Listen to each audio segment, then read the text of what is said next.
The 42 goes down low. The 79 gets caught up in it just at the very end. The 67, though, of Nathan Stanley makes it on through free and clear.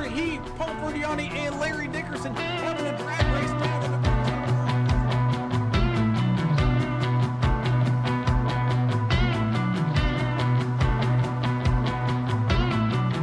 for one last attack, getting underneath him, not quite able to make it stick, having to lift once again. Into exit of turn number 4, down onto the front straightaway here. Who's going to win it with the drag race? It's going to be Timothy Pope. First 3 and 4, 751 with a hefty lead here, about a half a car length as the one gets up into the wall with a run down.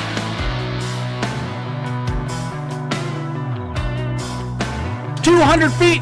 It's going to be a close one across the line.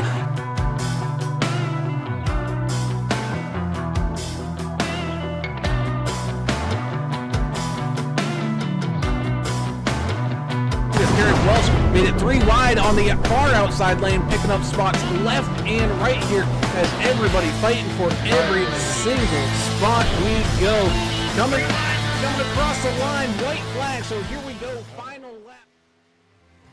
Hello and welcome everybody into some Monday night racing action here with the Numb Thumbs Racing League Xfinity Series taking on an oldie but a goodie. We got Chicagoland on store for us here tonight. Some fantastic racing and some good times all involved at this no longer used 1.5-mile racetrack up here in the wonderful Midwest. So we can't wait to see what these Xfinity cars has in store for us here this evening. So let's get all locked in and buckled on up here and begin things off with the national anthem.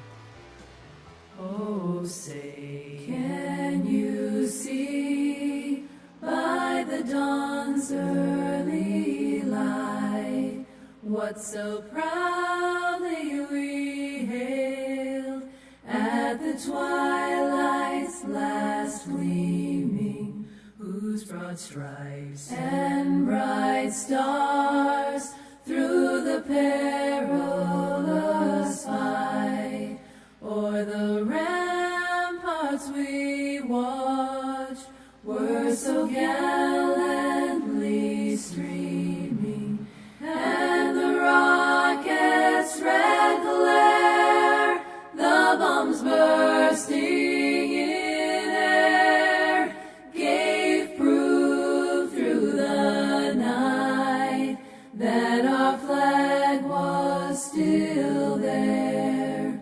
Oh, say does that star-spangled banner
And welcome back as we fix and solve all these tech issues on the fly. Either way, it's all A-OK. But meanwhile, we'd also like to thank some fantastic sponsors here of the NTrl, such as Davidson Builders up there in that northern New Jersey area where, man, we've been getting a whole bunch of water here the last couple days. Especially today in general. So maybe you need to do a whole home remodel, maybe put on a little extension, or even just changing out the kitchen sink that's been giving you a few problems here. Be sure to get in contact with the professionals over there at Davidson Builders so they can help you on out and get your get whatever work you need done right the first time and look amazing. So big thank you to Davidson Builders. Of course, big thank you as well to DEP Graphics as well. Some phenomenal paint schemes coming out of that garage here. So definitely look forward to seeing them each and every time out on the track, and get yourself a customized paint scheme by DEP Graphics. Great button boxes coming out of Sim Gear Central as well, where at the reach of your hand you can control whatever you need to control in whatever sim you're driving in or racing in or doing whatever. It could be here in iRacing, could be truck sim, farm sim, flight sim, even the sims. Be sure to head on over to Sim Gear Central to get yourself a fancy button box here today. Of course, big thank you as well to Track Bar Media. Some great video and photo edits of real life and sim life racing, as well as some merchandise available over there as well. So be sure to head on over to Track Bar Media to pick yourself some stuff up here today. And of course, big thank you to Martin Sports, where they got all your customized team apparel all ready to go, and some sim racing gear as well, like gloves and boots and all that kind of stuff to make you look like a real life racer over there. So be sure to head on over to Martin Sports to get all looking good and all that kind of stuff. So big thank you to Martin Sports. As always, I am Alan Brown, and I am joined by the two best idiots around, Mr. Alan English, the brew master in general, my good friend up here in the booth with me. He's reaching for his beer, but I guess missed it on the first attempt. There he goes. I got it that time. Able to get it on the second. It's tough. It's like drinking in VR when you're looking at a camera and trying to reach. You can't quite see it, but joined by Mr. Alan English, our good buddy up here in the booth here tonight. And Alan, we're returning to a oldie but a goodie, a mile-and-a-half racetrack that they really don't use in real life anymore, and really not in the sim anymore either. Don't really see too many people coming to Chicagoland, but I think we're in store for a great race here tonight. It's going to be a challenging race. These guys having lots of issues getting power down coming out of two.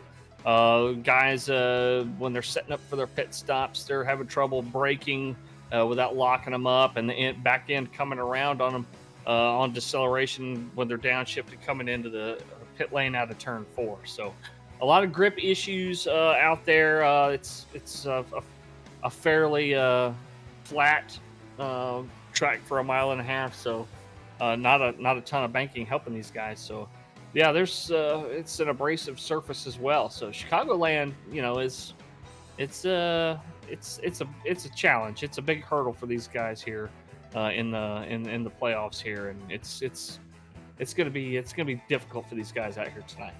And that indeed is down there on pit road. His couch is all ready and open for applicants here tonight. It's our anger management specialist, Mr. Adam Turner, with his notebook and pen all ready, which means he's ready to get down to business. Adam, we come to a track that you probably remember watching the real life NASCAR guys have to go through each and every single season, and even they had some problems here tonight.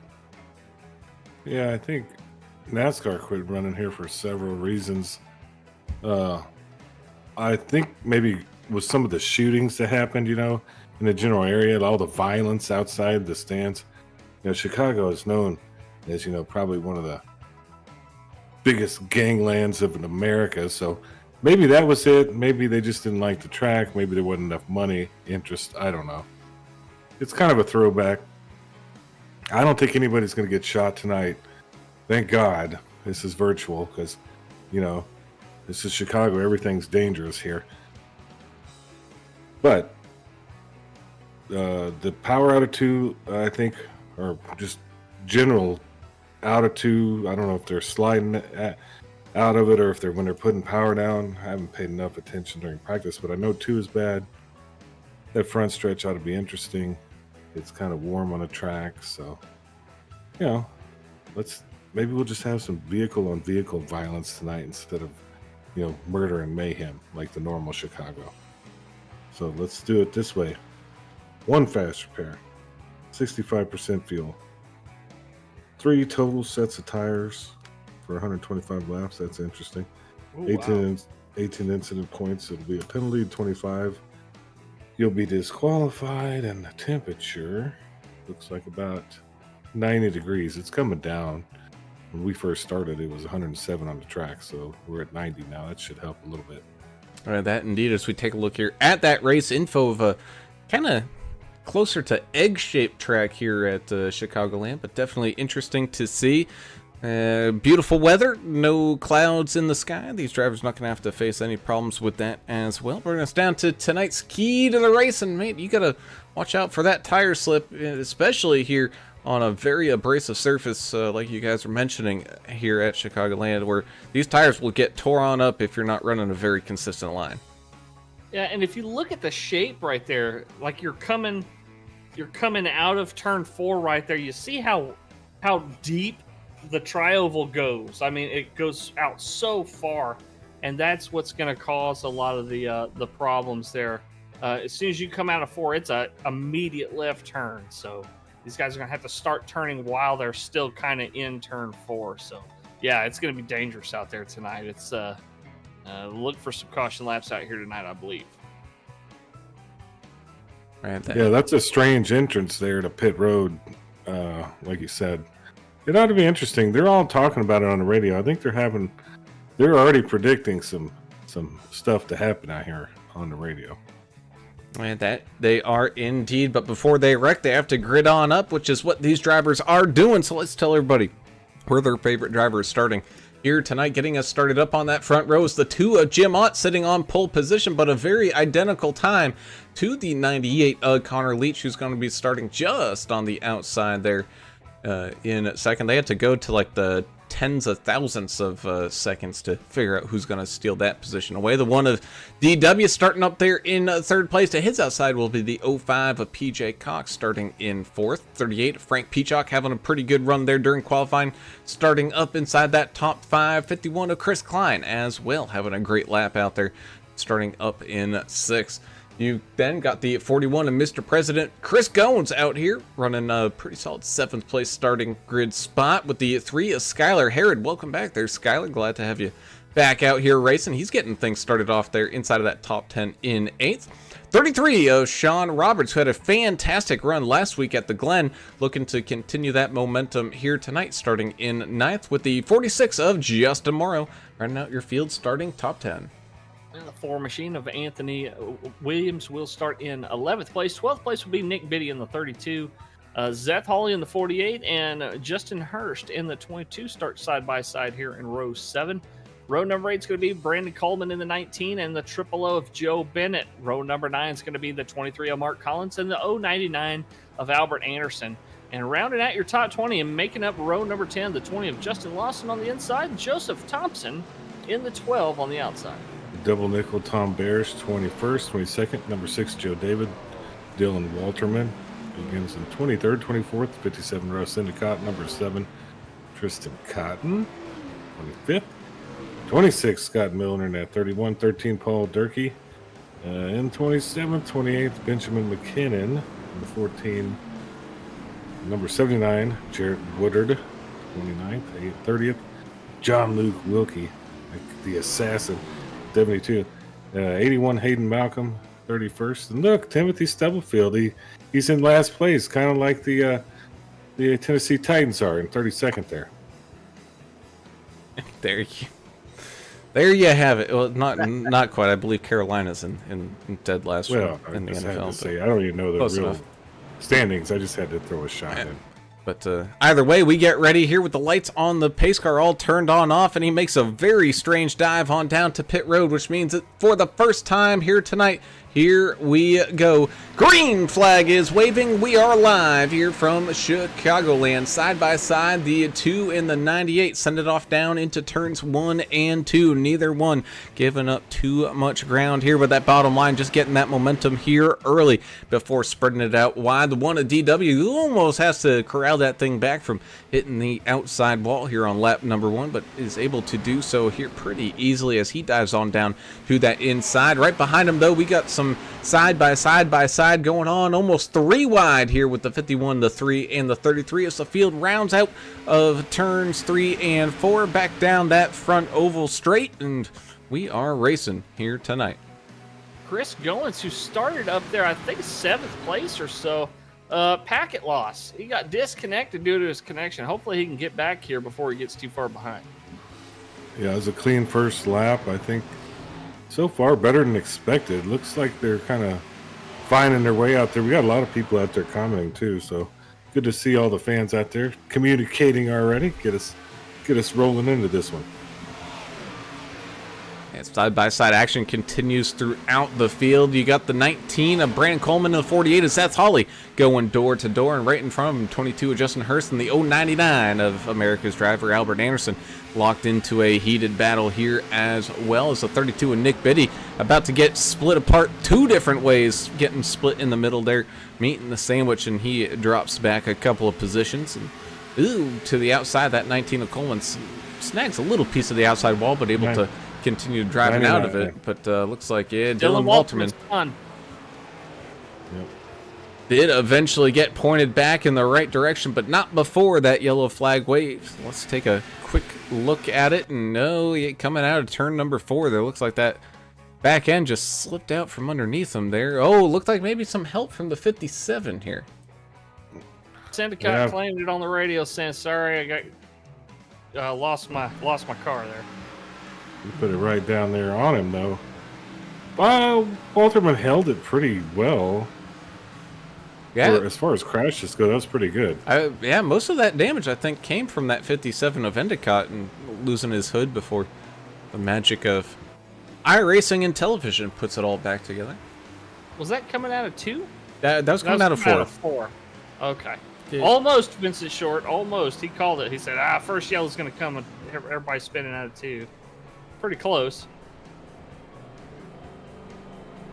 Thank you, Sarah Decker and Vincent Short, for being here, as well as Daniel Poachlog. Appreciate you. Shugu saying 30.4262 was the pole lap.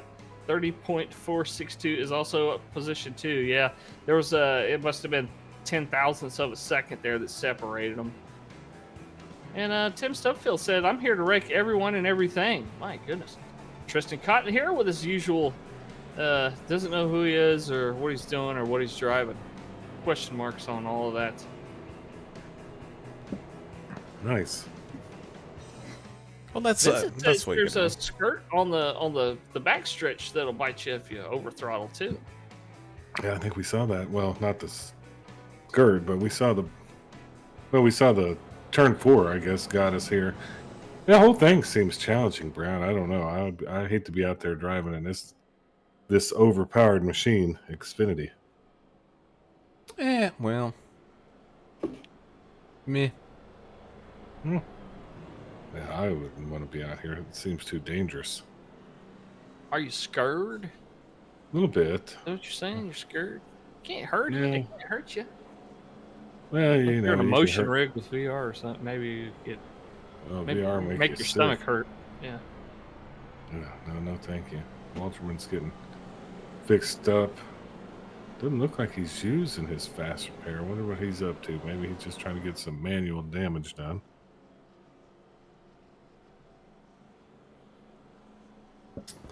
Probably a good thing to do. Get whatever fixed you can as these guys get ready to get rolling again. Vince Short saying, turn 2, turn 4. Who gives a crap? They're both the same. Same.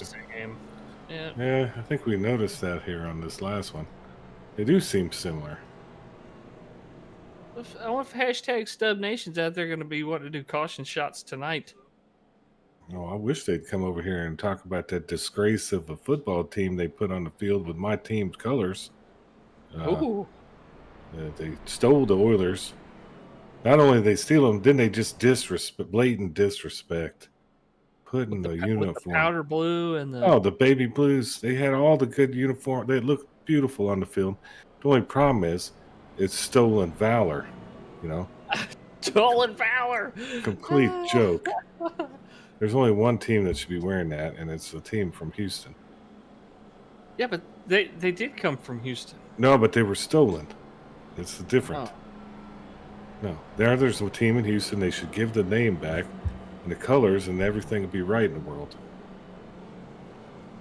Well, speaking about being from Houston, we got a whole bunch of people out there in chat, so thank you guys for joining us here this evening. As always, if you haven't done so already, be sure to hit that subscribe button, ring the notification bell so you get alerted every single time that we go live. And of course, if you do enjoy any of the action, be sure to hit that thumbs up button as well so we can continue to grow this fantastic community we got going on over here. Speaking of fantastic communities, NTrl is just one part of Numb Thumbs Gaming. If you go over there and check them out, just go Google Numb Thumbs Gaming Community, and it's going to pop up. They've got just about everything for the gamer interested in connecting with other gamers. So there's a lot of DayZ going on right now, and I think some of the guys are still into Star Citizen out there as well, but iRacing, of course, and they got the Farm Sim server back up? I'm not sure. I'm not positive on that one. But a lot of American Truck Simulator as well, with weekly convoys and cool events. So go check them out. Numb Thumbs Gaming. Yeah, y'all are trying to grow the community. I guess I'm doing the opposite. I'm yelling at the fans. I apologize. I shouldn't, yell at the fans. They're not even here to argue with me tonight. They're not here to defend themselves. They were scared. They knew what was going to happen.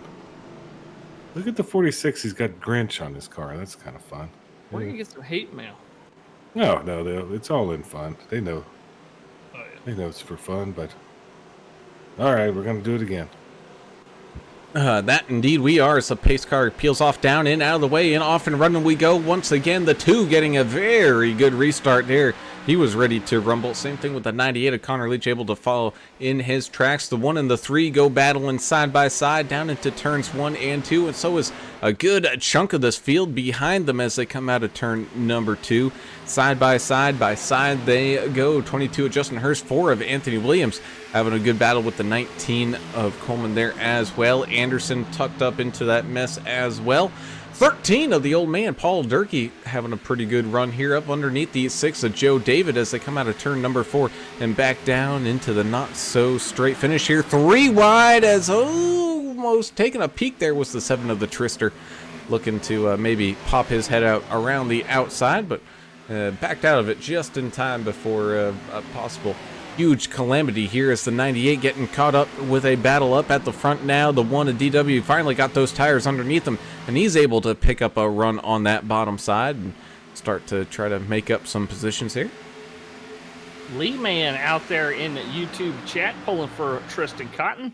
Yeah, Trister trying to make it exciting there for a second. 3 wide attempt. Kind of weird how this looks like different lines are working for different people.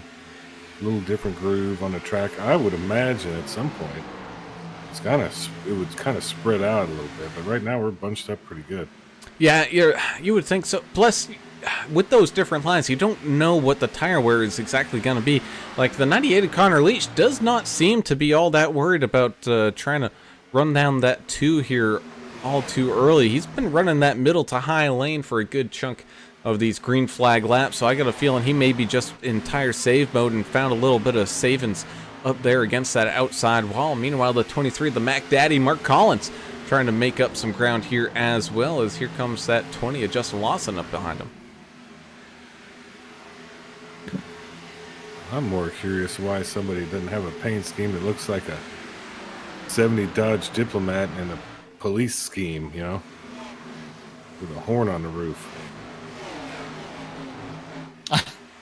I gotcha. You picked that one up. Blues Brothers. What's the Diplomat? It was a... Oh, I thought it was a Diplomat. I can't remember. What is it? It was a Dodge, wasn't it? Yeah, it was a Dodge. Well, either way, great movie, great. I think they spent a lot of time here in Joliet. John Luke Wilkie loses some spots. Yeah, we're A couple of scenes of the movie at the jail. There, go ahead. following along here with the 12 of Joe Thompson. You guys will love that little profile picture on his name board there, as he's kind of watching all the action unfold in front of him here, and yeah, you can just see everybody just kind of bouncing around trying to find that lane and get comfortable here tonight. Again, 125 laps in total to do, which is quite a long ways away.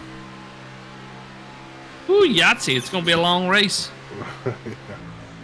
It's going to be a long one. Yeah. Meanwhile, that 98 of Connor Leach, I guess, maybe has found some speed up there on that high side as he challenges that to a Jim Ott here for the lead. And this is the moment where I'm starting to think that Mr. Leach lied to us here, Turner. If you remember, during his winning interview after last week's fantastic win from Watkins Glen, I remember him clearly stating, and I quote this, that yeah, I'm not going to do good at Chicagoland, end quote. Well, here he is running up in second. It was pretty much, yeah, I mean, I don't remember the exact quote, but you basically nailed it. Oh, no, I'll be terrible there. I'm not going to be any good, yeah. Second place, right behind Jim Ott. Derek Welch behind him. I think he's going to have a nice run, that Canadian. Yeah, I think you're possibly right. Also having a nice run here tonight is that 3 of Skylar Harrod finally able to rejoin and race with the NTrl after dealing with some work the last couple of weeks, but able to join the track and the action here tonight. He's doing really good. One of his, so far, best performances here of the season, running up inside of this top 10, up a couple spots from where he started here. He's trying to hunt down that 51 of Chris Klein. He's got the 33 of Sean Roberts and the 099 of Anderson and the 22 of Justin Hurst starting to breathe down his neck a little bit. Yeah, we're all kind of trying to get used to this track. This is, I know I've raced this track, but it's been years, and I don't remember watching too many races here, so it's been kind of fun. It looks like they're really settling in, doing a good job out there, kind of getting in the groove.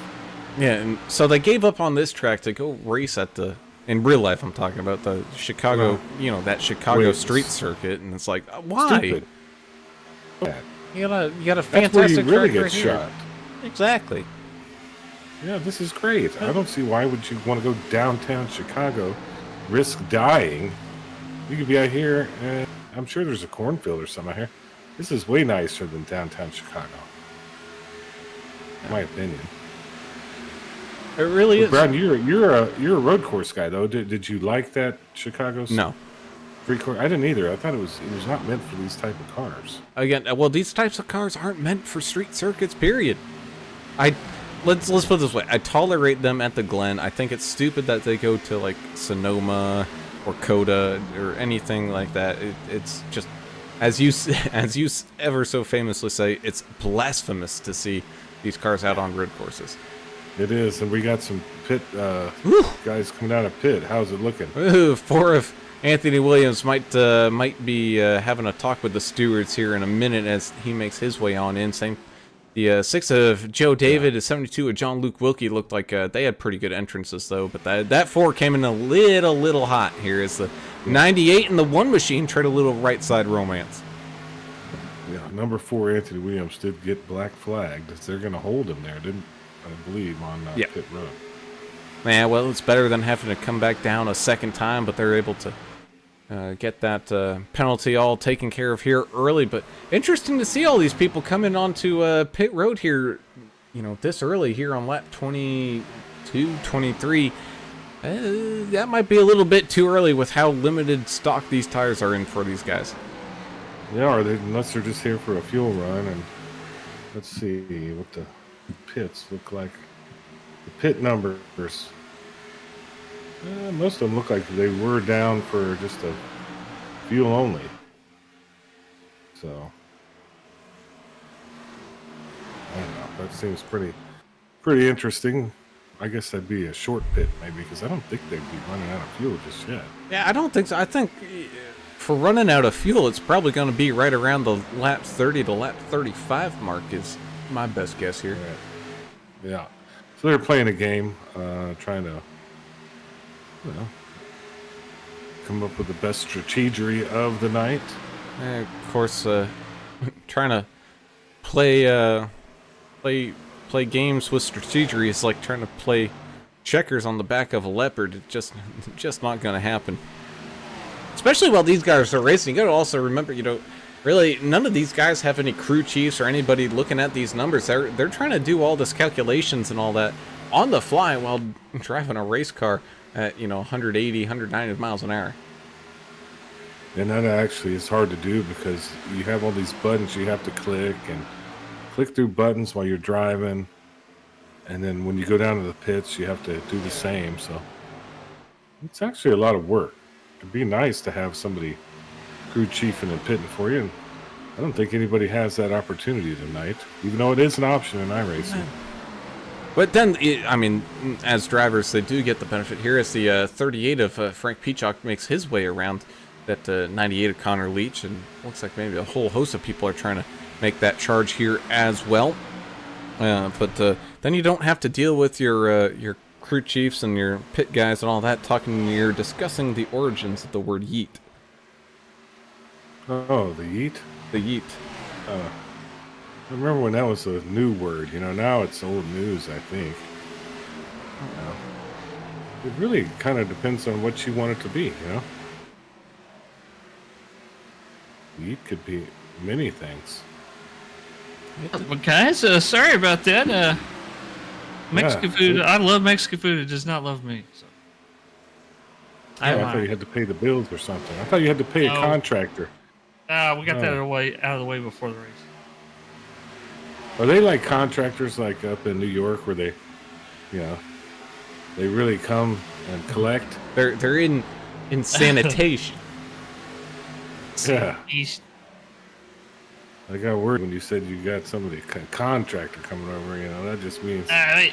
guy with a pinky ring. We've known this guy since he was a little kid. He went to school with my son, so. Oh, Yeah, that's no fun. There's not going to be no shake down there then. Yeah. No, doesn't sound exciting. No, it's not supposed to be. Pay for some services rendered. Oh, but then you have to pay the tax man? Yeah. Oh. Man. Interesting. Yeah. What else you see out there, Brown? I'm kind of like, it's just kind of smoothly going along. It looks like we have a double wide a little bit up front. Who's that? I'm sorry, what'd you say? That, a two wide. Somebody's living in a double wide, and yeah, I don't know. I'm used to seeing double wides all the time. Peacock is having a good battle there, but it looks like Leach. Yeah, you got Leach and Robertson in there as well. We were watching a great battle there between the 13 and the 20, Paul Durkee and Justin Lawson. They had which they have figured on out, but the side-by-side action continues on here with Jim Ott up in the lead, the one of DW trying to chase him on down, but Ott looking pretty comfortable right now with about a 1 second full lead here.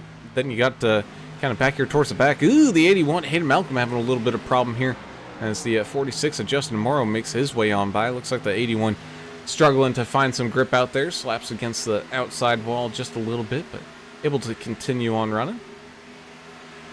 Jim Ott ran a 30.632. Quick. Pretty tough, yeah.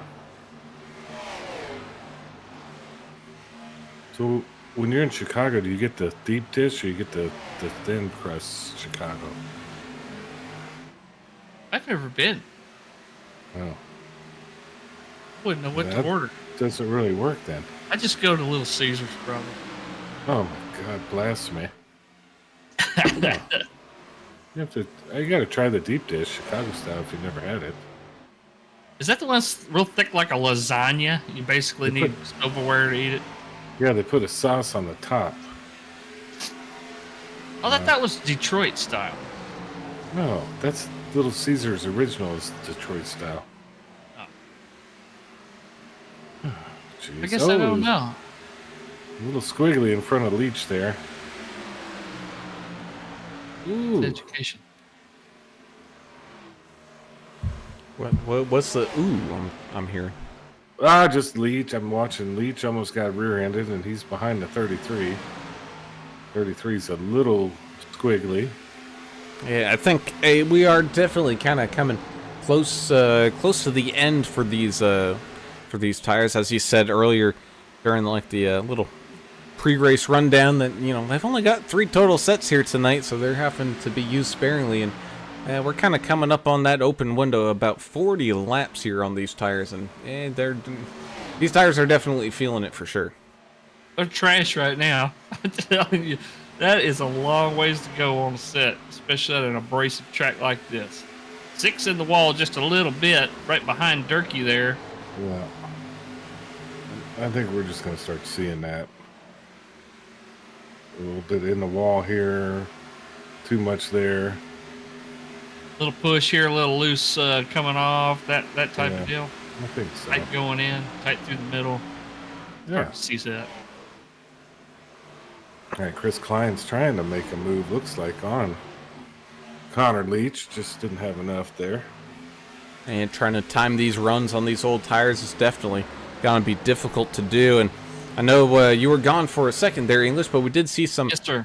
fuel-only pit stops back around lap 20. The 4 of Anthony Williams did get tagged for speeding while entering into the pits. So that is definitely one of the things we're going to have to watch out for as we get closer and closer to pit road time here. And that was under green, correct? Yes. Yeah, whenever that happens, it really does spread the field out. And it sounds like the 81 is coming down here this next lap. This may start a few more guys coming down. We'll see here. 81's kind of towards the back of the field here. Aiden Malcolm currently in 18.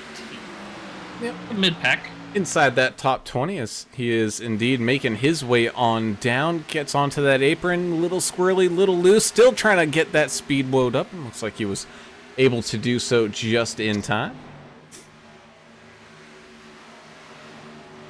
We're a week away from Christmas. Can you believe that?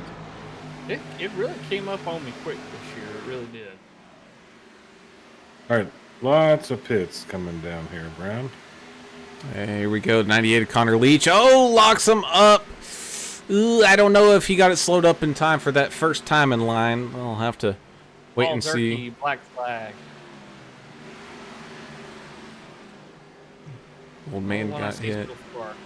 3 is Skylar Herod also coming on in. Tom Barris, Justin Morrow, Benjamin McKinnon, Tom Barris, and the Tristan Cotton making their way. Tristan Cotton, black flag, speeding. Yeah, it's going to be a very difficult pit road here as here comes the leader, the 2 of Jim Ott, as the 1 of DW spins behind him here. Thankfully, not too crowded on pit road, but as he's trying to rejoin and get back to the pace here, finds himself in the middle of some traffic with the 22 and the 38. 3 wide down here on pit road. This is never a good thing. Frank Oh, and the Shot. 22. Oh, trying to make it into his pit stall, but again, he was kind of getting blocked by the 1 of DW there as he was trying to get down to his box. Frank Peacock also with a black flag there in the 38 car. Wow. That's 3 on one cycle. Well, you told them before the race how difficult it's going to be. I don't understand. We figured it might be.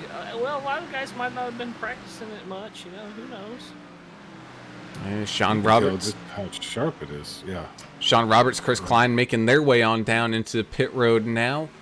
Let's see here. You got Russ Endicott getting some lead laps here tonight. Triple O Joe getting some laps up inside that top 3 here, as well as the field wraps around for our first set of green flag pit stops.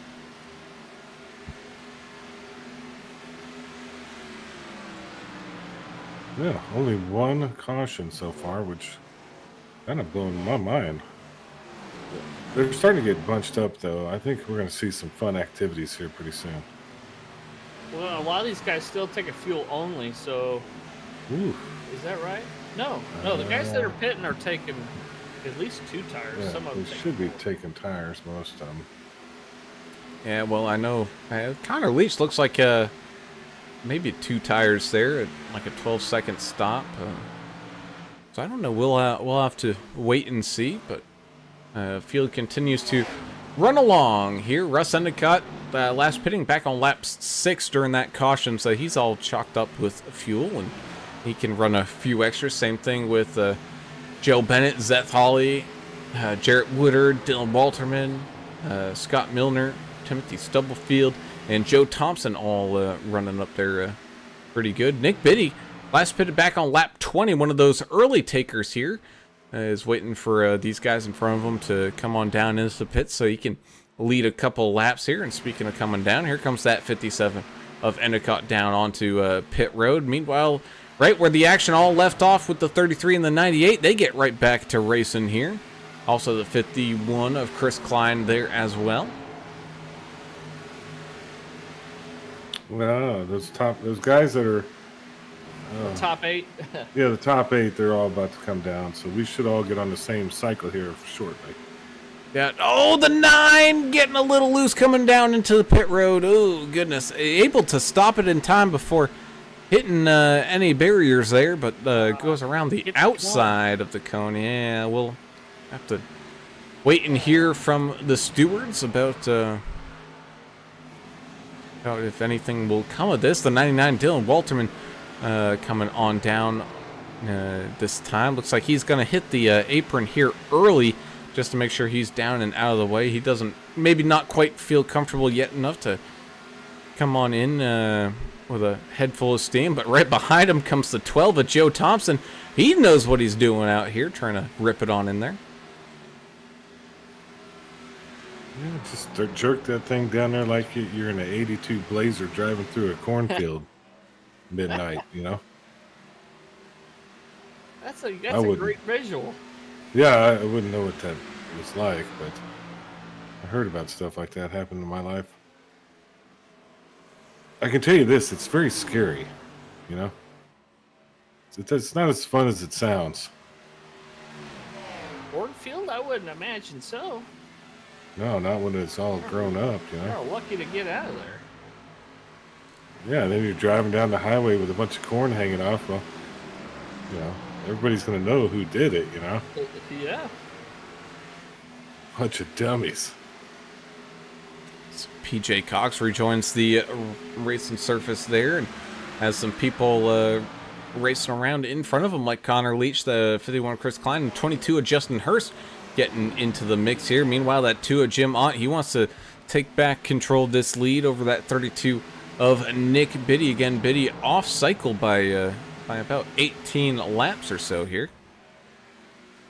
Showing he last pitted lap 20 for fuel only. He's got to be he's going to be getting close here before too long to coming down. Yeah, majority of right around until he gets a freebie yellow or something to come down and get some fuel there. Go ahead, Adam. No, that would be the smart thing.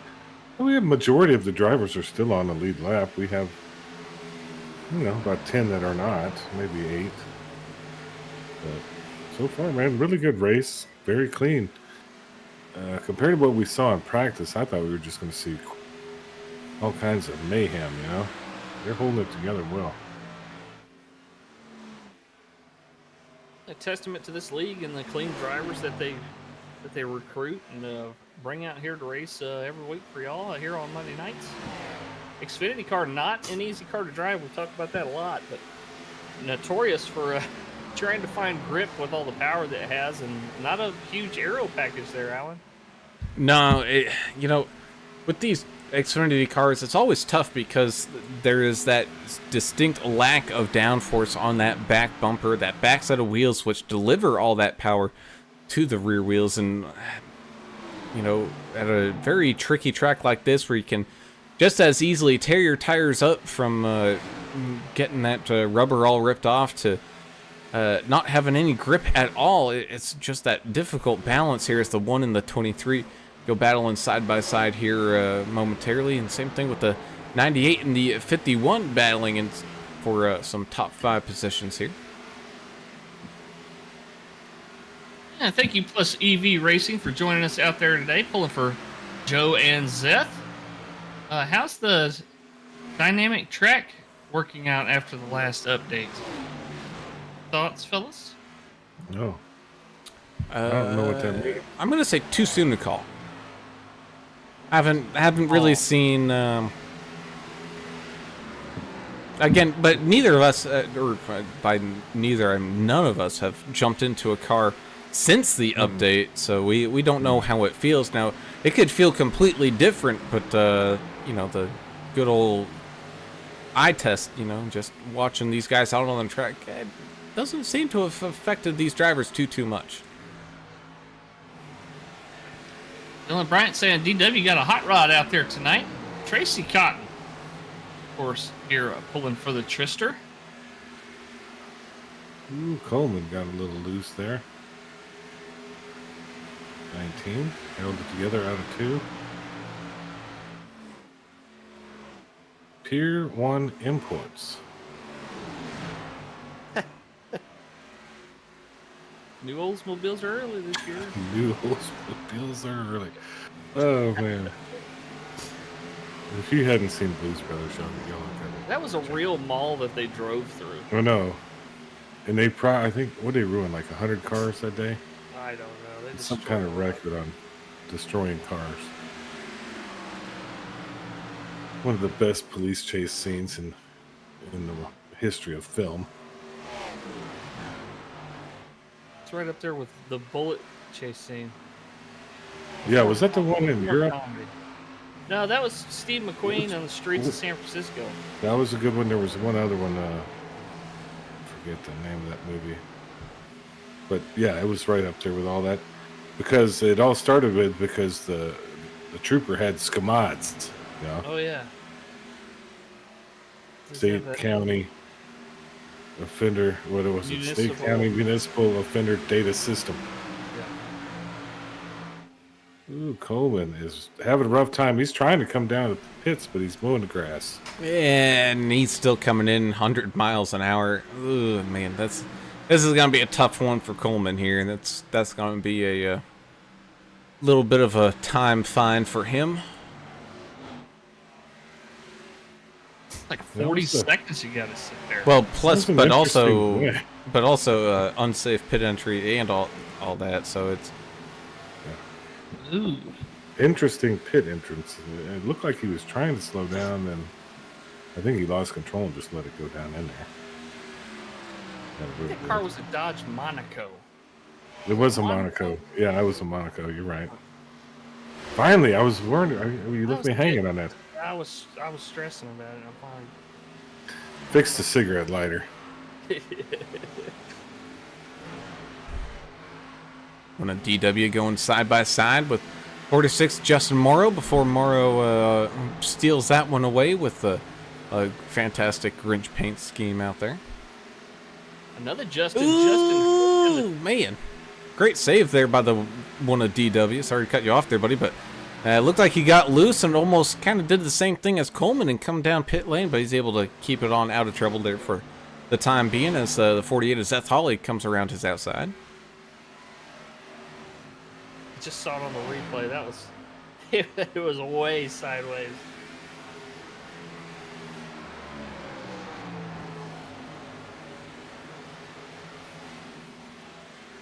They serve here at the stadium, yeah. They serve Chicago-style hot dogs, maybe. The Chicago-style hot dog. But it's got like a relish or something like a. It's got a pepper on it or something, and like. It's just called a hot dog. No, it's got like a poppy seed bun, and then like, I think it has a tomato or something. Tomato? I think so. Oh, I'd have to Google it. I'd try anything once. It just sounds like a regular I'm not from Chicago, man. I just know a lot about geography. You know a lot about food as it relates to geography. Probably coming on down. Yeah, it's like a thing, right? I guess, yeah. It's a show about nothing. Probably blew an engine. I heard that telltale sound. wonder if that was on a downshift coming into the pits. Oh yeah, and that 72 of is missing quite a few bits and pieces, especially on that front end. So I don't. Yeah, he's got a meatball flag. Luke Wilkie does. The car was assassinated. It's like he jumped out of the second story of the Ford's Theater and broke his leg. Yeah. Running away from the Union. Well, in the meantime, you got the 92 of Timothy Stubblefield at 24 spots up inside of this top 10, moving around the 000 and the 099. Go plus EV racing. We're gonna hear what's on a Chicago style dog. Okay, right see, here. that's what I was hoping for, because I knew I was close. Well, what Paul's telling us here says a proper Chicago hot dog's all beef Frankfurter, like banana beef, poppy seed bun, Told yellow you. mustard, Okay. neon green, sweet pickle relish, chopped white onion, tomato slices, dill pickle spear, Oh, yeah. pickled sport peppers, and celery salt. Oh my, that's a lot That's of a- stuff to cram in a hot What's dog. a sport pepper? Where do you get those? I don't know. He probably meant But I- something else. No. I love it. I'm gonna try to find one somewhere. Like I'm not gonna try to make it. I'm gonna try to get one somewhere. I don't know where to go, but I don't think they have them at Sonic. Probably. No, you can rest assured, probably not at Sonic. We did have a good, like chili cheese coney, with onions on it. I mean, kind of my favorite. How can you get a Coney when they're not at Coney Island? Oh, it's like Call it the pony dog. It's what I they don't call know. it. They don't call it that up there. They don't have Think Sonic it- up there, I think. But by me, no. Closest one's like 2 hours away. PJ Cox and Jessa Lawson make their way on down into pit road. Sean Roberts out in front with the 22 of Justin Hurst and the 2 of Jim Ott in tow. But again, kind of looks like that 2 of Jim Ott kind of doing that strange strategy we saw a couple weeks ago where it was really only maybe a 2-tire, maybe even just a fuel up stop there on the last time around. Same thing with Tim Stubblefield making their way on in. This one's a little bit off our typical cycle here, so gotta wonder what strategery is in the works here for these two teams. I love that word, strategery. Speaking of fuel stop, Rutabaga. I mean, I wish English wasn't rutabaga, because I'm confused. A Capsium annum species, similar to the Tabasco plant. We'll have to hold off on that one. English can. That's what a sport pepper is, Brown. Well, think of the Tabasco hot sauce, and Well, I know what those are. Those are amazing. But so it may be just kind of like a variation, a milder version is what he's saying. yeah. I'm in. I'm all in on this. I mean, I'm not going to fly up there to get one, but I'll try to find one around town, You know what? I think I got tricked into eating them one day. Now, The Chicago dog or well, no, like those specific peppers. sport peppers? Yeah, so this was back in 6th grade or whatever, and growing up in the 90s, so everyone's wearing sweatpants and all that, and either way, I digress. We're all sitting there in the classroom eating our lunch and doing all that kind of stuff, and one of the kids that brought his stuff is just like, here, hey Brown, do you like pickles? I'm like, yeah, of course. Who doesn't like pickles? He's like, here, do you want to try one of these? And so I try it, and I guess they were thinking like, oh, it's gonna be super spicy, and we're gonna watch them suffer and laugh at them, right? Well, I bite into it, I'm just like, huh, this is pretty good, and don't react. I'm like, wow, you're weird. I'm like, yeah. Yeah, because it's not like a real spicy pepper. No. It's a milder. But, well, good. You showed them. Yeah, darn right I did. I'll tell you. I really do want the Chicago dog all of a sudden. I don't know. I mean, That and that or getting shot in Chicago. What would you rather have? I think I'll take the Chicago dog, sir. Yeah. Well, depending on how my stomach feels afterwards, we might depend. True. We can go find a place to eat. You get a Chicago dog, and I'll get 4 fried chickens and a Coke.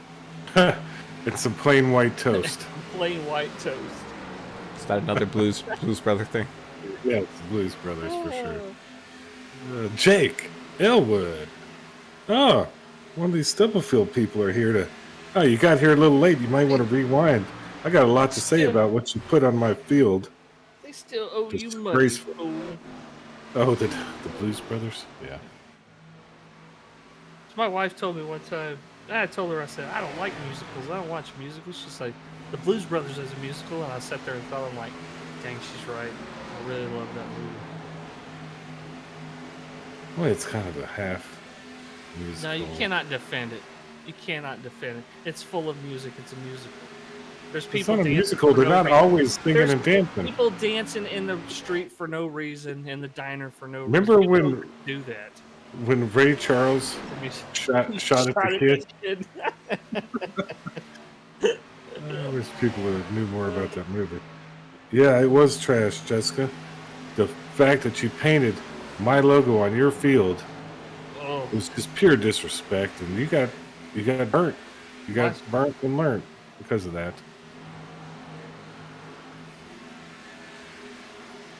I'm still going on the Oilers thing. I guess they weren't here for my opening barrage of hate. did you see Paul's message about the place to go? Uh-uh. It's the place to be. The Wiener Circle? Yeah, the Wiener Circle in Chicago. That sounds like a room in the Senate at this point. If you've watched any of the news. The Senate hearing room, is that what it's called? Yeah. It's called the Wiener Circle. Oh my God. You can't make it up. They make it up for us. What a joke his country is. It's probably a play on, horse racing. Where do they go? They go to the winner's circle at the end. Well, All that kind of stuff. And so to get the best hot dog, you got to go.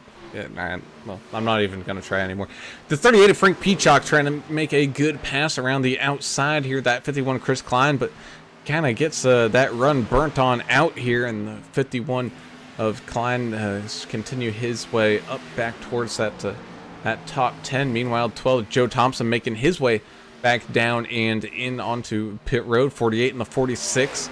Zeth Hawley and Justin Morrow pick up where they last were battling. They got the one of DW, who's a couple laps down here, kind of trying to fight to get some of those laps back after hitting his pit box here recently and picking up a whole fresh set of tires and ready to rumble here once again. Jarrett Woodard in that 79 Toyota up 23 spots. He just went around Justin Morrow, who was pitting. Oh, Justin Morrow hitting the inside pit wall. I think he's going to get, well, Justin Hurst got a black flag. I didn't see one for Justin Morrow in the 46. Hey, again, pit road seeming like it's the problem place here tonight. I know that, just as we're saying that, right in front of the 23 of Mark Collins, the 81 Hayden Malcolm was doing a little jiggle dance right there in front of him, trying to get the back end to all settle on down. But we were mainly worried about turns, the exits, turn 2 and turn 4. But for the most part here, it's been down there on pit road where we've seen most of the big whoopsies happen. Tristan Cotton, black flag. They're handing them out like candy here tonight. Yeah.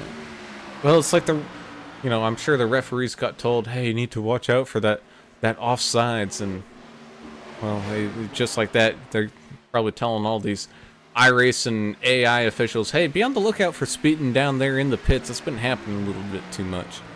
So they've been keeping a close eye on those radars and those clocks and handing out those tickets like it's payday.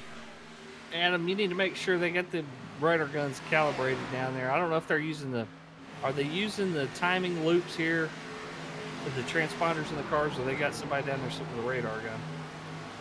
Oh, this guy's got a radar gun down here. He's got a corn dog in one hand and a radar gun in the other. He's got a beer on the wall. Is that normal? Is that the one who's got his feet propped up on the cooler?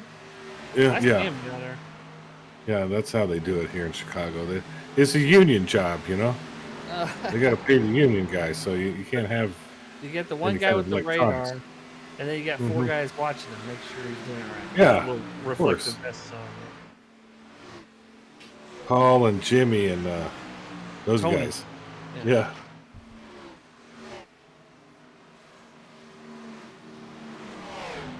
Oh man. Mm-hmm. Tell you what, crazy out here. The guys running different speeds out here. New tires versus old. And some guys that did pick up some new rubber here recently. But And now it's just kind of spreading out like we had talked about earlier, Brown. it kind of is. It's kind of ebbing and flowing again with these pit stops, and we've got about 4 different strategies going on around here. But again, some of those strategies are getting thrown out due to penalties and all that kind of stuff. So, man, it's just been a little bit of a wild ride. Jarrett Woodard, black flag speeding entering the pits. Oof. From the front of the race. My goodness. Turner, can you just go distract some of these guys? I said, 31 of Scott Milner. I think he'll be your next victim. Yep, he just got one too. Black flag Scott Milner. Sorry. No, I got to grease the guy's palm. I don't have enough money to. Go down there and distract him. No, they'll just hand it to the other guy, and won't be able to get around him. You know, they're like bodyguards. Well, no, you It's need gonna be to. a record. You just need to ask them and start talking about if they've heard of that directed energy weapon down in there in Antarctica. You know, They'll once be when intrigued. yeah, they'll want to know more. Yeah, I might have to try that trick on him. But then people start looking at me like I'm crazy. But then I'm telling the truth, and then maybe I'll win the hearts and minds, and they'll realize that I'm right at the end of the conversation. Is that what we're talking about? Just kind of get them engaged so they kind of look away. Yeah, Yeah. Got it. Sure, something like Sleight that. of hand. Yeah, sleight of hand.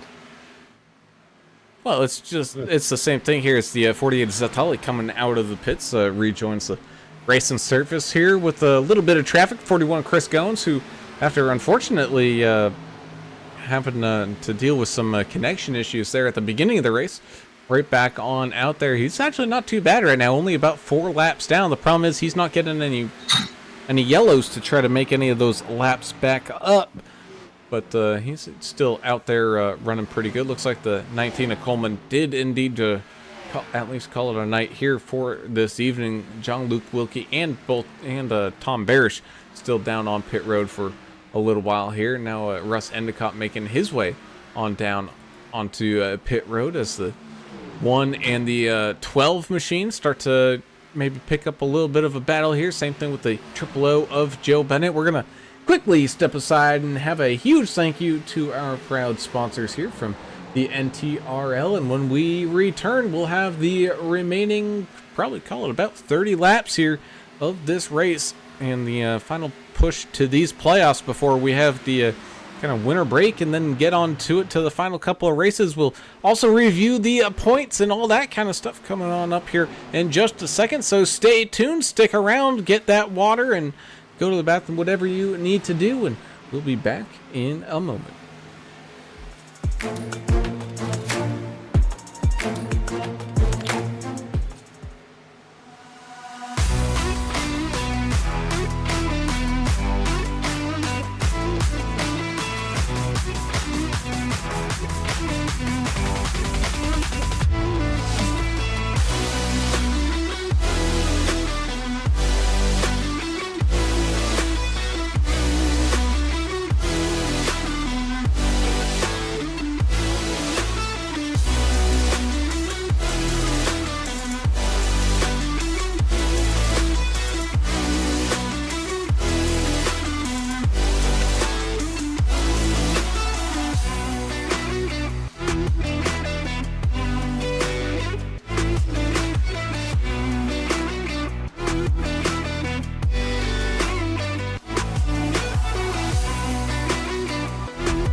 As we return to the action here, the 2 of Jim Ott has regained the lead from the 32 of Nick Biddy.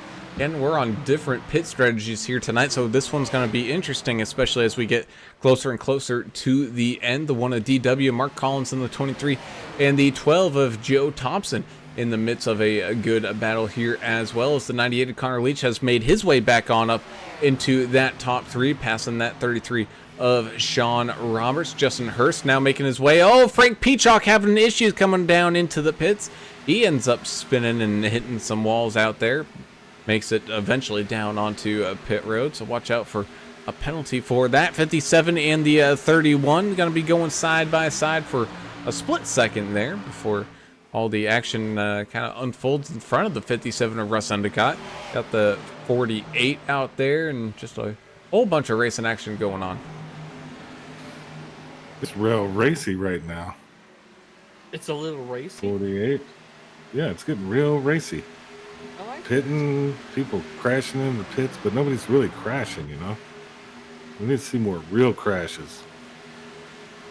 It's the Dave calling it out. He's coming down. 32 Nick Biddy as well makes his way on down onto pit road as the 12 and the 23 continue their little battle that's been going on for quite a few laps. Connor Leach trying to hold off that 33 of Sean Roberts behind him. He's side by side with the lap down 41 machine of Chris Goins. But, So far, only 2 drivers manually disconnecting here. Both Ohio natives here, Justin Hurst and Frank Peacock, done for the night.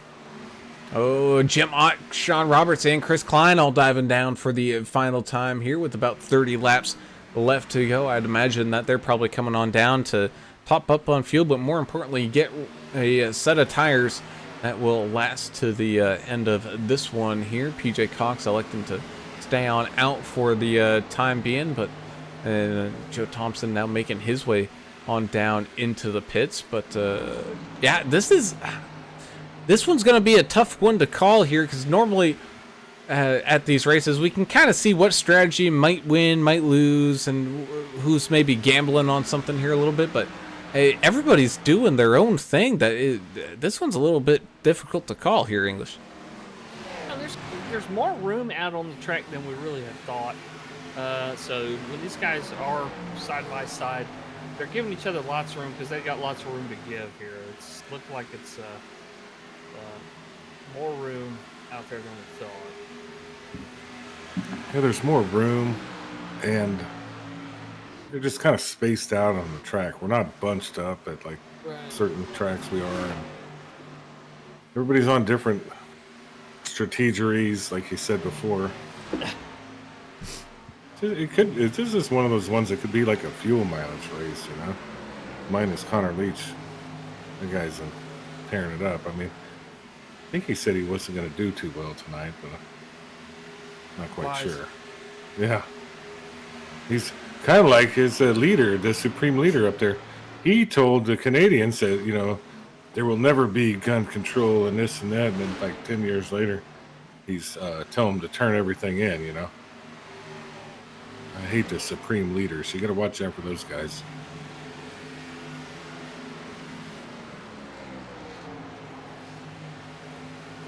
Speaking of supreme, I guess Cod's Pizza in Chicago. I wonder if they got a good supreme.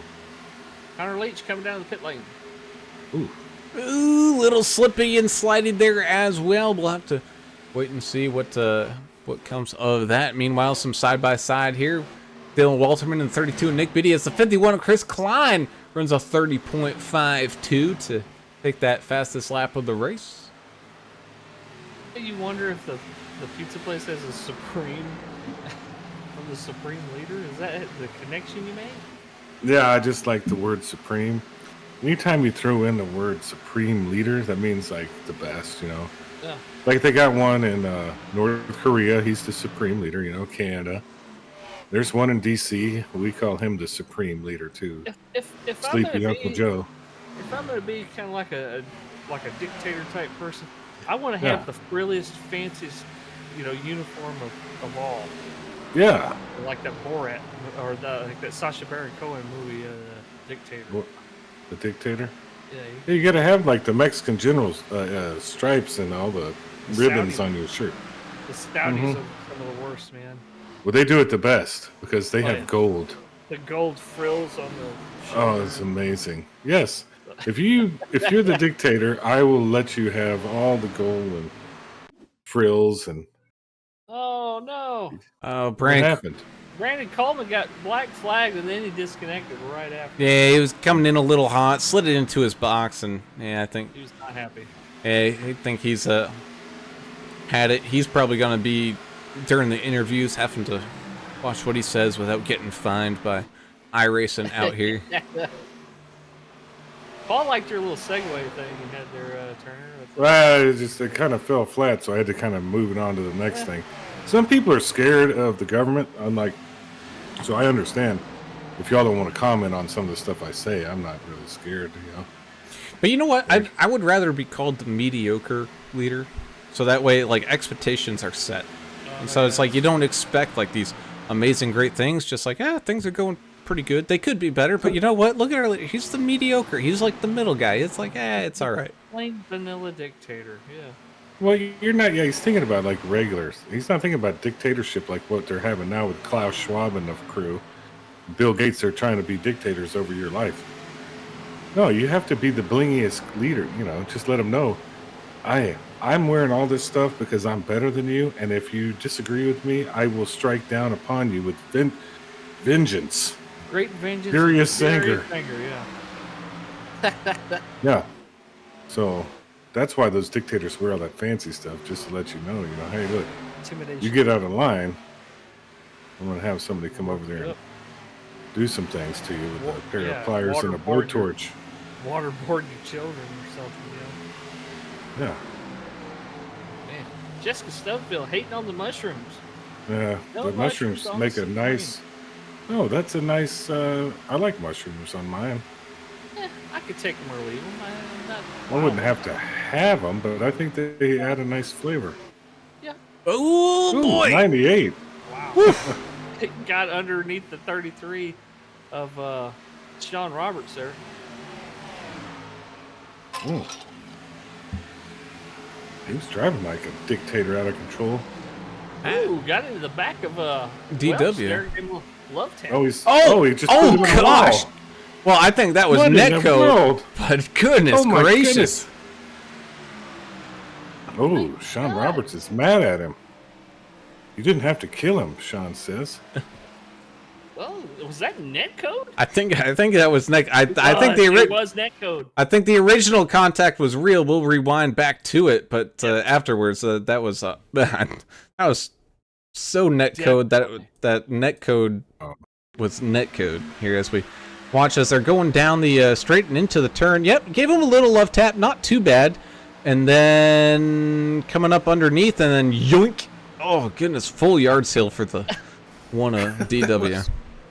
What did we just see right there?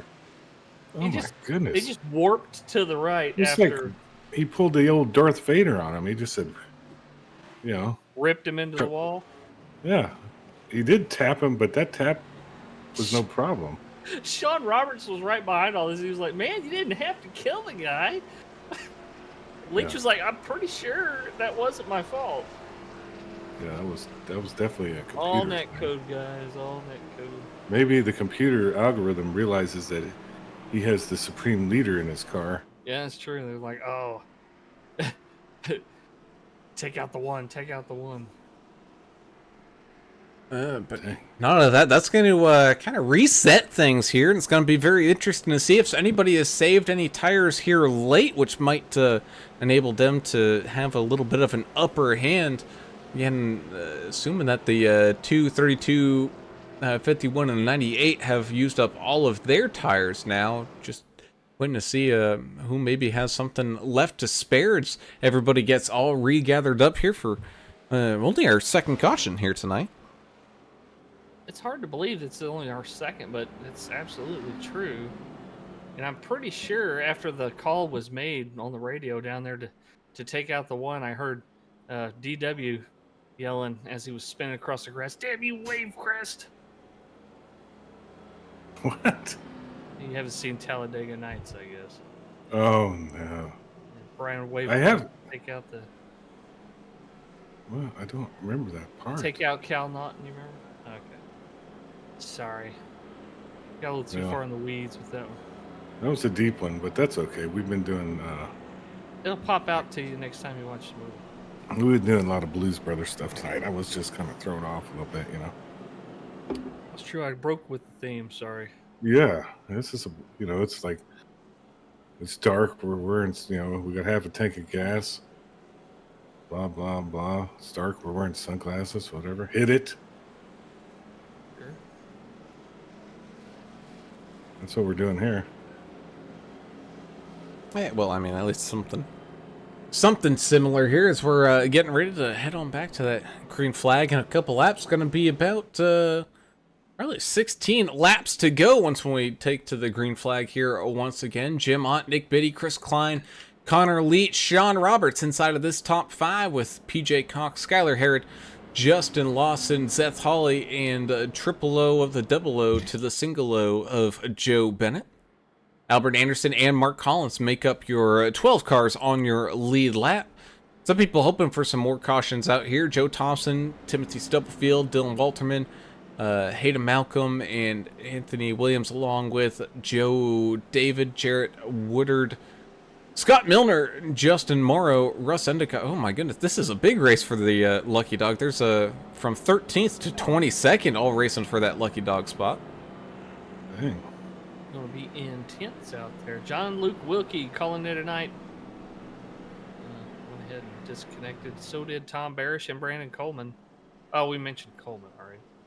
Well, they must have found Fair. John Luke in the barn, and they burned the barn. Remember? Yeah. After he Yeah. ran to that barn.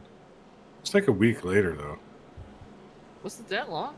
Yeah, it was like one of America's first 'Cause conspiracies. he had been shot, and then he couldn't really leave the barn, I don't think. Yeah. Then they just burned it down on him, Kind of like they did, in Waco a few years ago. Yeah. The government usually wins, guys. I'm just saying.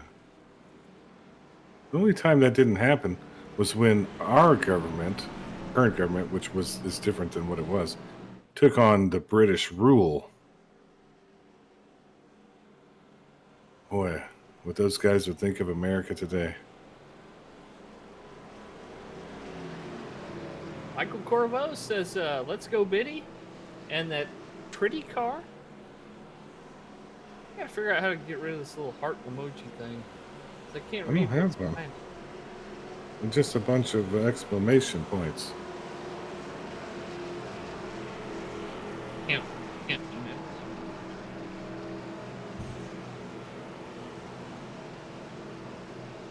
that. I can't help it that your YouTube is more emotional than mine. Yeah, it is. It's ridiculous.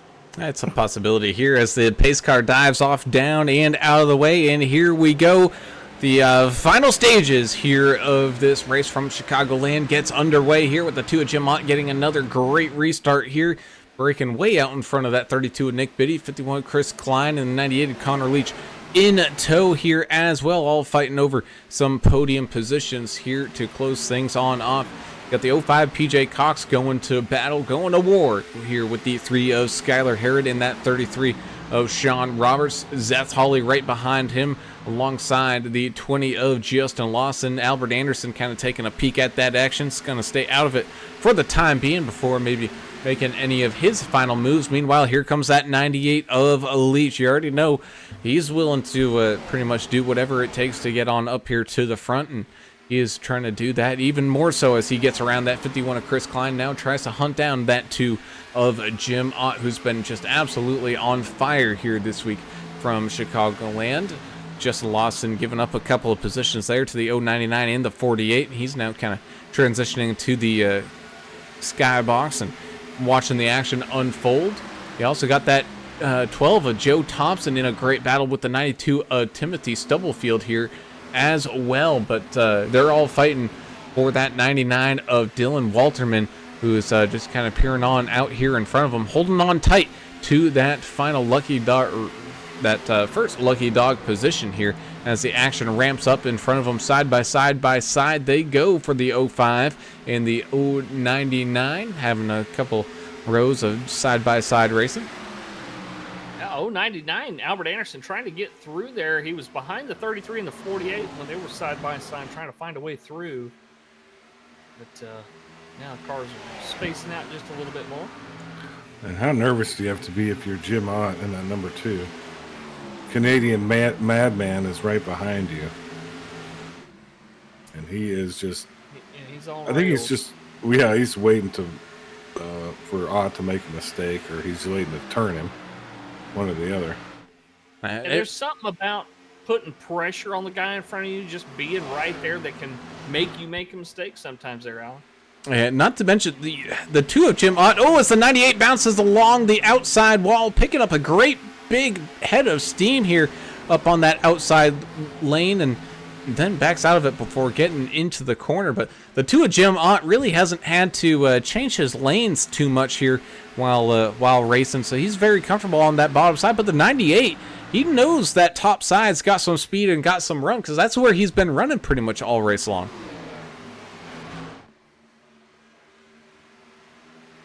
Meanwhile, right behind them, up into that outside wall. Oh, that was almost carnage up there for the 05 of Cox, but able to keep everything pointed in the right direction as we're almost going 3 wide here once again. Thought I heard some arguing back here.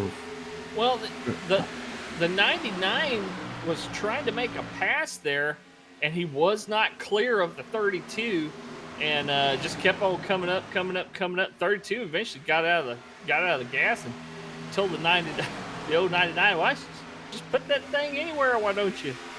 So yeah. There's a little tight there for a second. This late in the race, everybody's acting, like they man. want to win the thing. Can you believe it? Very aggressive. Yeah, he's moving. Through there. He's moving right now. Biddy didn't have to check up. He could have just let it happen there, but chose the path of self-preservation there. You ain't kidding. Meanwhile, up at the front, the 98 and the 099, America's driver versus Team Canada down here, fighting for a second. But here comes Albert with a big run. He's going to try the 2-for-1 special up against that outside wall and take control of the lead of the race here.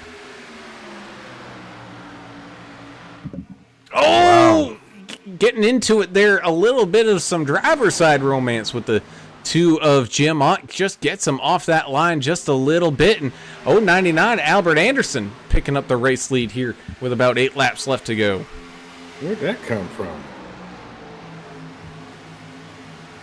I don't know. 98 of Connor Leach able to squeeze out underneath the 2 of Jim Ott to get second back away. 48 of Seth Hawley tried to follow, but the door immediately got shut by that 2. Also still got that great battle going on between Nick Biddy, Jess Lawson, and PJ Cox. And right behind them, you got Triple O Joe, you got Sean Roberts, Chris Klein. Oh man, there's still a whole bunch of racing action going on out here on the racetrack as the 48 now finds its way around the 2 machine. Oh man, I wonder if that contact really messed with the 2's machine handle, and he's been dropping back a couple spots, but immediately goes back to a crossover here with the 48 and looks like he's going to try to hang on to that 3rd place spot. I looked over the 2 real close. I don't see any aero damage on that car. That Camaro looks pretty clean. Could be something under the hood, I don't know, or just a little bit of lost momentum. But at this point, man, now we got us a real tight race up front. Well, not only that, but Seth Hawley and Albert Anderson both have about 10 plus fresher laps of tires, as the 48 gives a little bit of a bumper grind there to the 2 machine. So I think tires might win this one out here, fellas, as the 099 continues to try to drive away from the 98 of Connor Leach, and he's doing so with a pretty good effect here. 48 just trying to get those fresher tires to work for him here, but just caught in some dirty air behind that 2. Jay Walterman out there pulling for Walterman out on the track in the number 99 machine. And still hanging on to still that. on the lead lap. He is the lucky lucky dog driver. Yeah, where our SDKs. I think it might affect or might be affecting like where I click for names and following all that kind of stuff. Yeah. As the 33 and the 05 go side by side, 13 getting into that action there, as well as the 000 Joe Bennett tries to get into the mix as well, scooting up through the middle here as the 20 Lawson uses some of that apron line, something we haven't seen too many drivers make use of here. I think maybe that transition upsetting these cars just a little bit too much for that here. With about 3 laps to go, the 98 of Connor Leach is not done with Albert Anderson just yet, starting to reel him back in these closing seconds. Our track temperature has actually gone down throughout the session, but it hasn't had a whole heck of a lot to do with the handling on these cars here tonight. It's down about 9 degrees here so far. It is, and these guys have been amazing at handling this track, Brown. And we're about to see the final lap here coming up. This has been pretty amazing, Chicago. And 2 laps left to go here for Albert Anderson, just trying to protect this lead up 17 spots on the evening here tonight. Having a fantastic run up through this field. Meanwhile, the 3 Skylar Herod getting locked into some battles here as well, but the leaders come across the line. So here we go, the final lap here tonight. No more cautions, no more anything as these drivers finish it off in regulation, as all the 98 of Connor Leach, hard impact with the outside wall. Now he's got to contend with the 48 of Zeth Holly coming up with a hard charge here, maybe burning up those tires here on this final lap a little too much. The 48 trying to slip and slide his way and sneak his nose up underneath the 98, battling for that second spot, while the 099 of Albert Anderson picks up the race win, and Zeth Holly by a nose does steal away second from that 98 of Connor Leach. Tires with the difference here. Even though it was only about 7 laps difference on those tires, it was enough. Yeah, I mean, Albert, I guess, really thought this went through, little extra tires, and just came running through like a bat out of hell about 10 laps ago, and that's it. Finished them off. Good job tonight by America's driver.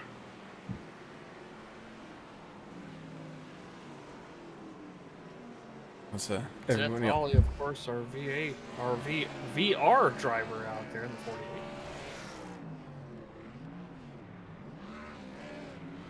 48. So 099 of America's driver getting the big time win and celebrating with some big burnouts down here. And while they all separate before coming into this week's event, let's go ahead and take a look here at what the points looked like. Connor Leach with those multiple wins, same thing with Chris Goins with the win.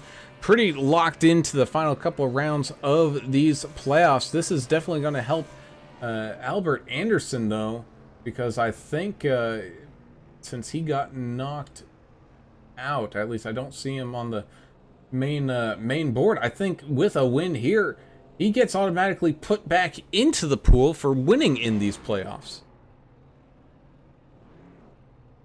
Does he?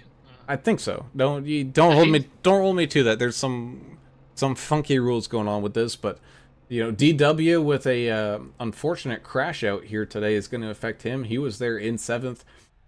Scott Milner kind of right there on that bubble line. Justin Hurst and Paul Durkee, as well as, you know, Nick Biddy, Jarrett Woodard, and Mark Collins kind of right around that cutoff line as well. Needing some good finishes here tonight, which I think most of them did get. Frank Peacock, PJ Cox, Sean Roberts kind of secure up there in their positions, but they could definitely use some points as well. But DW saying he had to be a part of the original 20. Okay, gotcha. What's that mean? It means he's out. He's out. But a win either way. Albert Anderson. What? Yeah. You win and you're out. Okay. No, he was never in to begin make with. It into the playoffs. He never made it into the playoffs. Oh, so he's just trying to ruin everybody's day. Exactly. Still Okay, points. cool. Still points away. Which is fun too. Yeah, that's always Yeah, fun. Ain't nothing wrong with trying to steal some points away. for sure.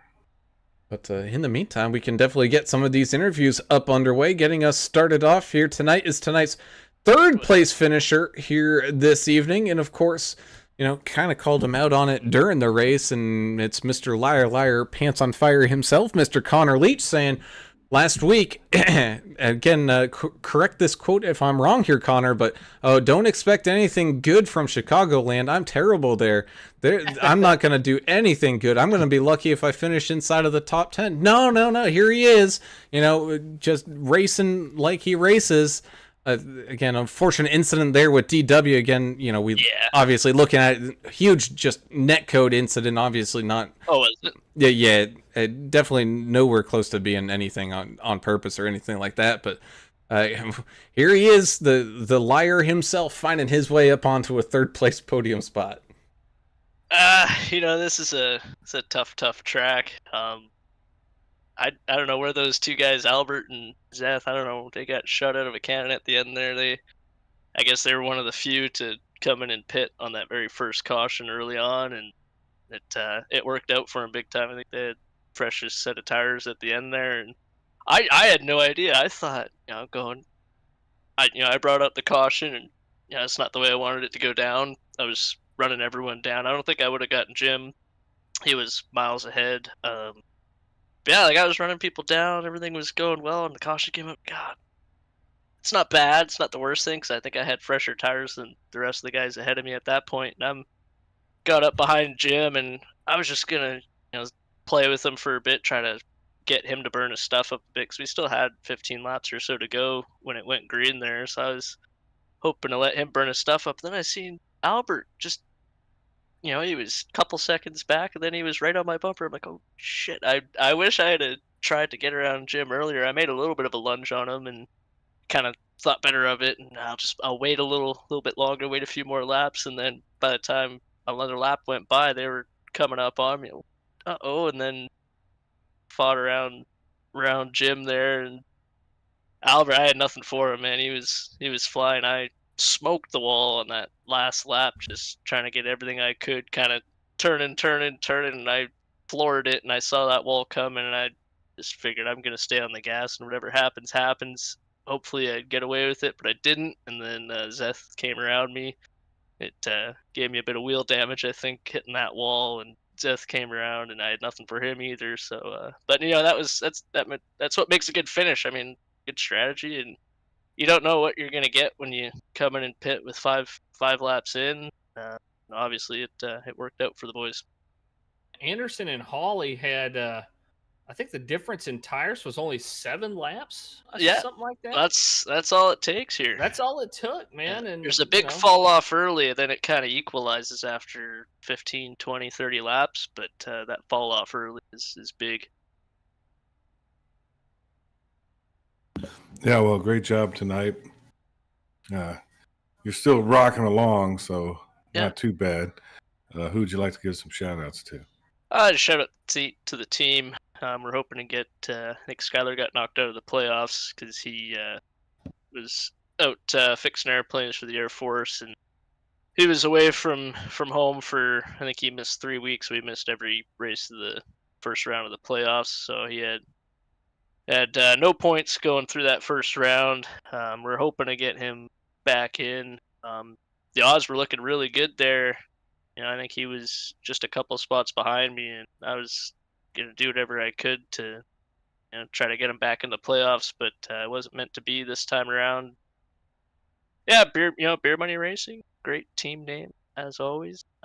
Get Tristan there. He had a tough night tonight. The last race we did, that the Locascio charity race there, he did really well there.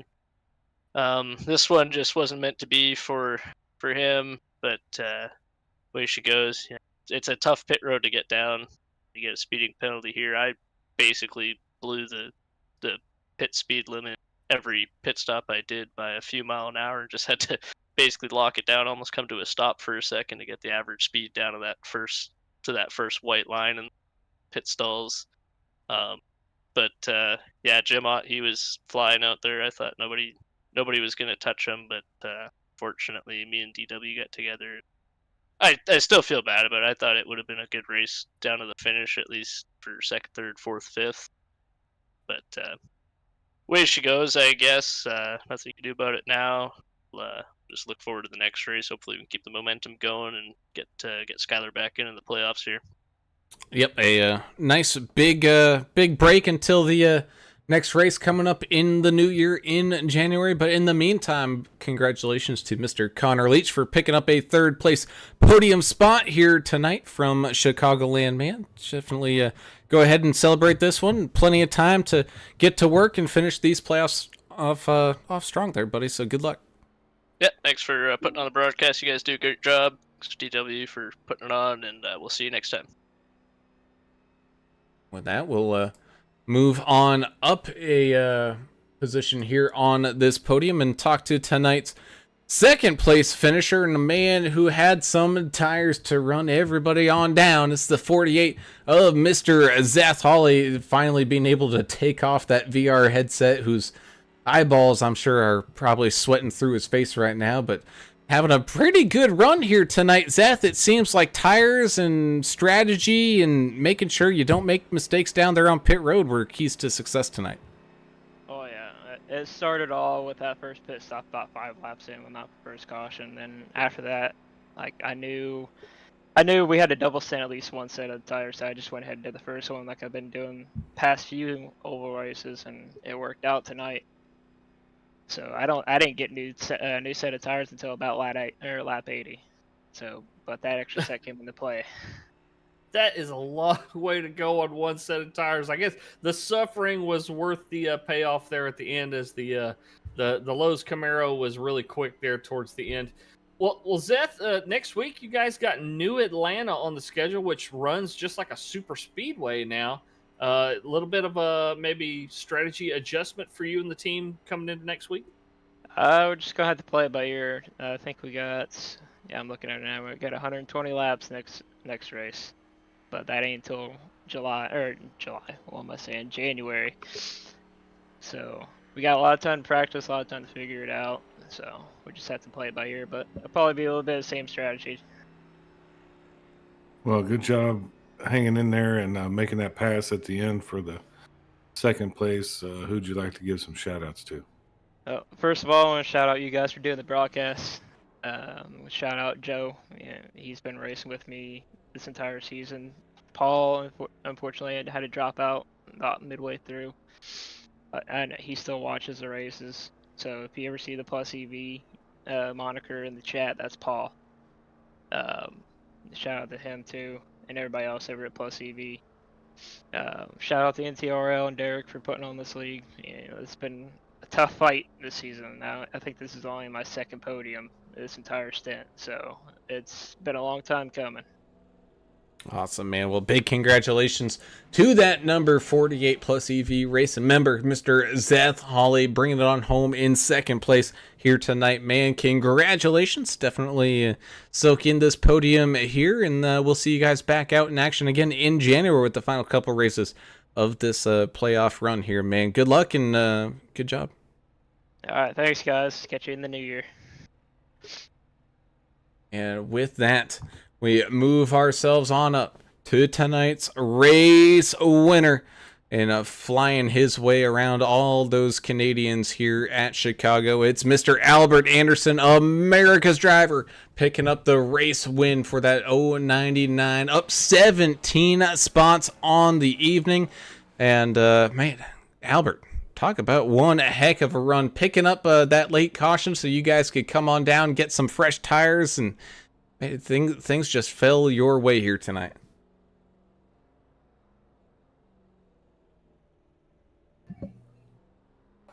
Where is he? I don't know. Did Albert run out of Gatorade bottles? There I am. There he is. There I am. Oh. He is. Man, that was I'm so excited on that one because I went a lap down and I got a penalty on pit road for speeding. So that put me a lap down, and I had to race my guts out to get ahead of the other lap down cars in the hopes that I would get the lucky dog, but I was able to race my way back onto the lead lap, and that put me in 10th when the caution came out, and I was able to go down and get get some stickers, man, and here we go. But I had to race my guts out for it. Like Connor Leach said, he said, "Freaking way she goes." You know, that's how it falls when the strategy comes into play. And we talked about the tire wear here being a huge factor. And you guys, you and Zeth, only 7 lap newer tires than what Connor Leach was running, but that made all the difference in the world there on those last couple of laps for Zeth and you and America's Camaro there. Oh yeah, and I mean, so what's funny is I finished second to Connor the last time we raced. So, this time, we got to flip the roles, but man, I tell you, Connor is just ridiculously fast. And he is a really, really talented driver. He's a thinking driver. Even when you get to his bumper and you think you got him, you better think again. He's ridiculous. But congratulations to him. Congratulations to Zeth Howley finishing on the podium. It was well earned, and it was hard fought. Well, we're getting to talk to you a lot here at the end of the year. It's always good to talk to America's driver, Albert Anderson. Congratulations. A victory, it didn't matter for the playoffs. Who cares? You spoiled some people's dreams tonight. So great job. Who'd you like to give some shout outs to? A shout out to my teammate first, Russell Endicott. He fed me some really good information tonight. He's been a tremendous asset to have on All-Star Racing. And I just love having him here. And the rest of the All-Star family, Jeremiah Burke, Nick Ramsey, Jack Dixon, and Larry Dickerson, my whole team, the guys are great. All of the sponsors, Sim Gear Central, DEP Graphics, he did this car I'm racing tonight. Daniel Poltzlog, heck of a guy. Davidson Builders, Martin Sports, and my iRacing girlfriend, Lori. I'm bringing a trophy home, babe. Well, awesome, man. Well, congratulations to Mr. Albert Anderson, the 099 America's driver, and of course, your race winner here tonight from Chicagoland. Man, Albert, congratulations. Way to pick up the win here tonight, and look forward to seeing you guys close off this season here coming up in January in the new year, buddy. So good job. Soak this one in, and we'll see you guys in action again a bit later. And as the great Alan English would say, we gone. Go burn it down, buddy. That indeed, as we close out all the interviews here tonight and kind of really reminisce of what we saw here tonight, which is exactly the opposite of what we were thinking we were going to see. We thought we were going to see some cautions, have a whole lot of kind of crazy incidents with turns 2 and turns 4, but no, it's just a whole bunch of penalties down pit road, some late strategies that really make a difference with some fresh tires, and man, we had to really rewrite the playbook on Chicagoland here tonight. Really, really did, man. I thought for sure, yeah, we were going to see a car lose it low and get up into a couple more cars and have a big wreck, and that just never came to fruition here. It was a completely different race than what we planned for, but in a good way. Only two cautions we had, is that right? Yeah. And a great finish here. Strategy came into play, and it wasn't from lack of trying. Connor Leach scratching and clawing, pushing that car past the limit, getting in the wall and stuff, trying to gain those positions back. But great job by all the competitors out here tonight. It was a great race. No, it was awesome. Totally, that's what we get for trying to predict stuff. We thought we'd see some more sliding around, but all we saw was really good driving and a lot of strategy. And it worked out for Albert tonight. Just a few extra laps on those fresher tires worked out for him. So good job. Looking forward to next week. All right, well, next week's going to have to wait until January there, buddy, so. Oh, yeah, Merry Christmas to everyone, too. Yeah, absolutely. Well, that's all right. As we go ahead and tell everybody where their favorite driver ended up finishing here tonight. That 099 of Albert Anderson, America's driver, picking up the race win, tied for your hard charger of the race, up 17 spots. Beating out that 48 of Mr. Zeth Hawley, Mr. VR Man himself, having a great podium run there. And the 98 of Connor Leach, able to find their way all up onto that podium. I think those fresh tires and aggressiveness just kind of got to Jim on a little bit here. slipping out of the lead, but a solid 4th place finish inside of that top 5 with the triple low of the double low of the single low of Joe Bennett, able to move up 11 spots to finish there inside of that top 5. 20 of Justin Lawson also had a fantastic race here tonight, up 13 spots to find himself up there in 6th. 7th will be the 3 of Skylar Herod. Welcome back there, Skylar, able to rejoin the race in action here after some issues with work, but a great 7th place there for him. 8th is the 32, Mr. Nick Biddy, up a couple of spots, having a pretty solid race. He was pretty much racing against somebody all race long, so you know he had a great time on out there. 33 is Sean Roberts, finishing right where he started here tonight in that 9th position, and able to lock in a pretty good top 10 with the 05 of PJ Cox. Had a little bit of a rough go of it there towards the end, but managed to hang on to round out your field's top 10. 51 of Chris Klein, down a few spots. He'll finish in 11th. 12th place will be Mark Collins. Mac gained about 5 spots here overall. Finished the last car on the lead lap. The first car 1 lap down, the 99 of Dylan Walterman. He's still up 10 spots to finish there in 13th place. 14th will be Justin Morrow in the 46 machine, the 92 of Stubbs. Tim Stubblefield started in the back there. He'll finish in 15th place, up a whole bunch of spots. Russ Endicott, the aforementioned number 57, will finish in 16th after starting way back to 24th place.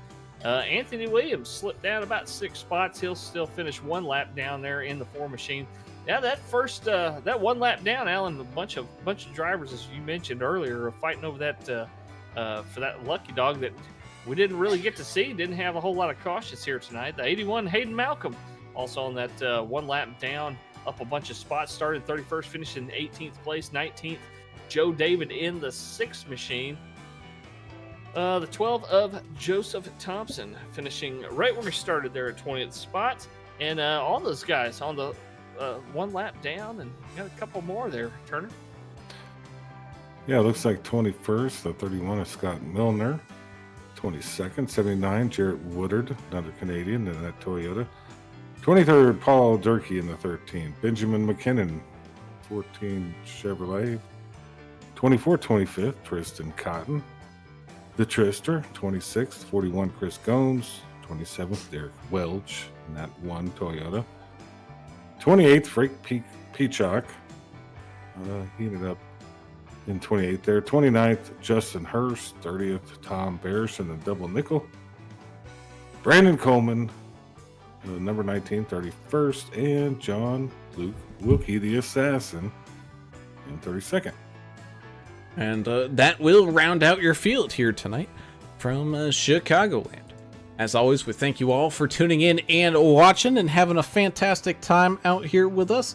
If you haven't done so already, be sure to hit that subscribe button and ring the notification bell so you get alerted every single time that we go live. And of course, if you do enjoy any of the action, be sure to hit that thumbs up button as well so we can continue to grow this fantastic community. Of course, we also have to say a huge thank you to the proud supporters like Davidson Builders, DEP Graphics, Sim Gear Central, Trek Bar Media, Martin Sports, and hashtag Stub Nation for being a huge part of the NTrl and letting these guys out here put on the fantastic show that they can each and every single week. So thank you to all of our fantastic sponsors.